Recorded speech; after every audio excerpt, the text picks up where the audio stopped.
અમરેલી જિલ્લાના લાઠી ખાતે માનનીય વડાપ્રધાન નરેન્દ્ર મોદીના કાર્યકાળના 12 વર્ષ પૂર્ણ થવાની ઉજવણી અંતર્ગત ભાજપ દ્વારા સ્વચ્છતા અભિયાન યોજાયું હતું।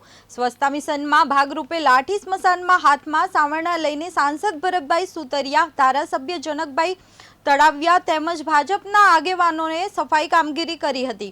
કાર્યક્રમ દરમિયાન સ્વચ્છતા અંગે જનજાગૃતિનો સંદેશ આપવામાં આવ્યો હતો અને સ્વચ્છ ભારતના સંકલ્પને વધુ મજબૂત બનાવવા અપીલ કરવામાં આવી હતી।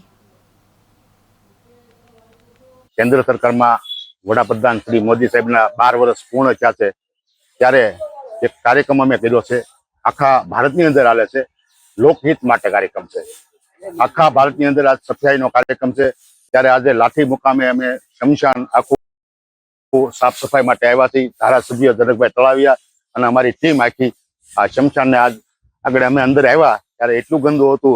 आ पूरुं आखुं शमशान यशस्वी सफल कार्यकाल दरमियान आज 12 वर्ष पूर्ण थया छे अने एना भागरूपे आज समग्र देशनी अंदर सेवाई संगठन के भारतीय जनता पार्टी नो मूल एक कार्यकर्ता तरीके तमाम कार्यकर्ताओं आज सफाई अभियान द्वारा आज लाठी शहर खाते शमशान अंदर भारतीय जनता पार्टी ना शहर संगठन अने नगरपालिका सभ्यों द्वारा आज खूब मोटू झुंबेश सफाई अभियान चलाववामां आव्युं हतुं अने आज अपना अमरेली जिल्लाना लोकप्रिय सांसद माननीय भरतभाई सुतरिया अने